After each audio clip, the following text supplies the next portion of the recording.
Bueno, me preguntabas acerca del panorama ambiental mundial, ¿no? Y regional argentino. Estamos viviendo tiempos muy complejos en referencia a lo ambiental.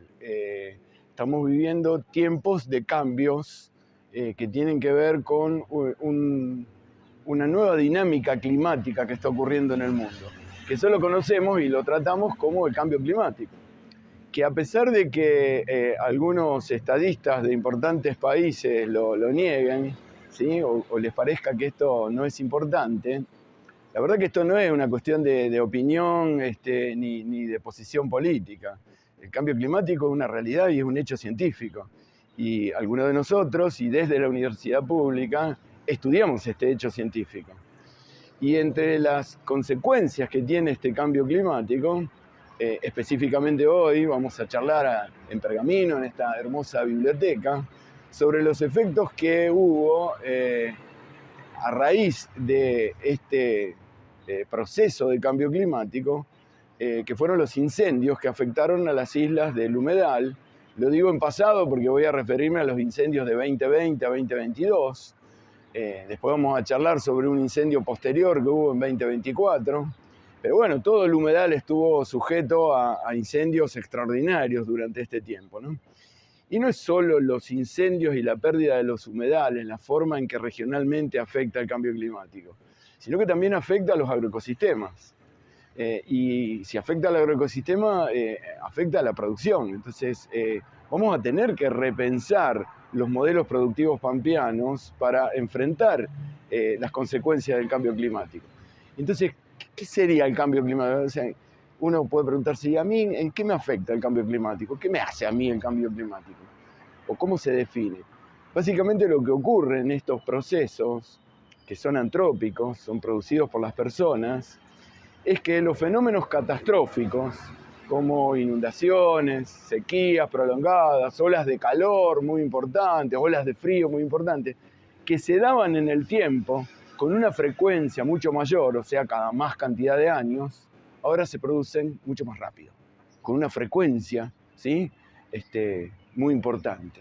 O sea, hay sequías prolongadas y muy rápido otra sequía prolongada o una inundación prolongada, etc. Entonces los ecosistemas no logran recuperarse a estos cambios, ¿sí? Y entonces los cambios que se producen en algunos niveles de los ecosistemas se trasladan a través de las cadenas tróficas en el resto del ecosistema y hace que los ecosistemas sean más lábiles. La producción agropecuaria, por ejemplo, está ligada, o sea, cuando producimos en un agroecosistema, o sea, un ecosistema que está intervenido por la acción humana, porque nosotros sembramos y nosotros cosechamos, ¿sí? Pero no deja de ser un ecosistema, entonces tenemos que entenderlo en ese contexto general.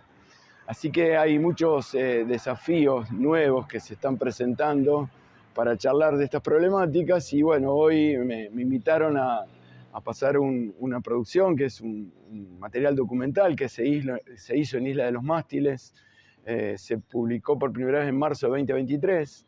Bueno, voy a contar un poco cómo fue eso, lo vamos a ver, van a surgir preguntas y después vamos a contar cómo siguieron las investigaciones científicas desde 2023 a 2025, ¿no? 2 años para la ciencia, un montón de tiempo, ¿sí? Y hubo unas cuantas cosas nuevas y voy a charlar un poquito de eso también.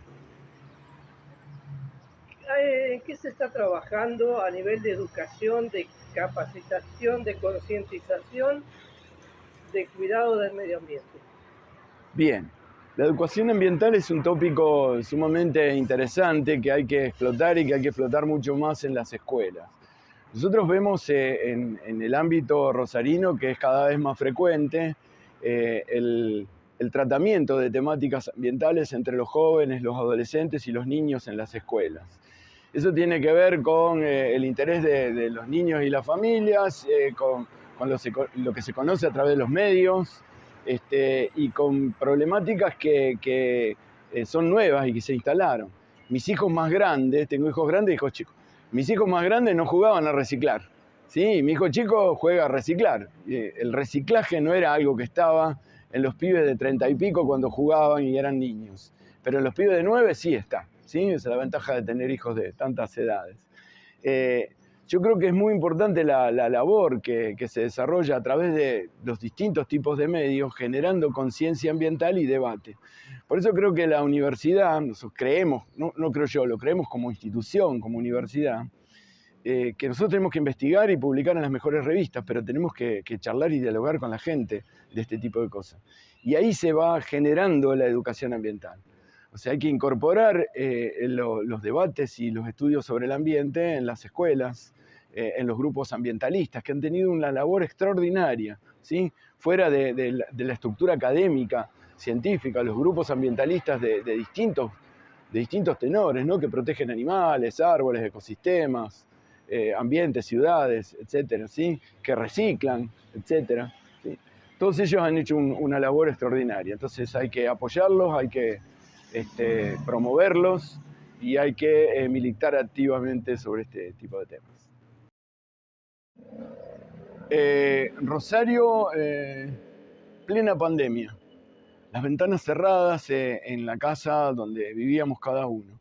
Nosotros en la universidad corriendo y armando un sistema para nuestros docentes, jubilados, docentes, no docentes, jubilados, poder llevarle viandas y medicamentos y moviéndonos para ver cómo subsistir lo que estaba ocurriendo. Las ventanas de las casas cerradas, porque entraba un virus que volaba, que estaba en el aire, que nadie lo veía, que nos enfermaba.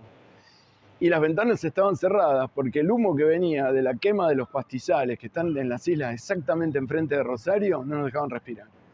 En ese contexto, desde la universidad pública decidimos empezar a generar un paquete de investigaciones en una isla a la que podíamos ir, que era Isla de los Mástiles, que es jurisdicción de Santa Fe.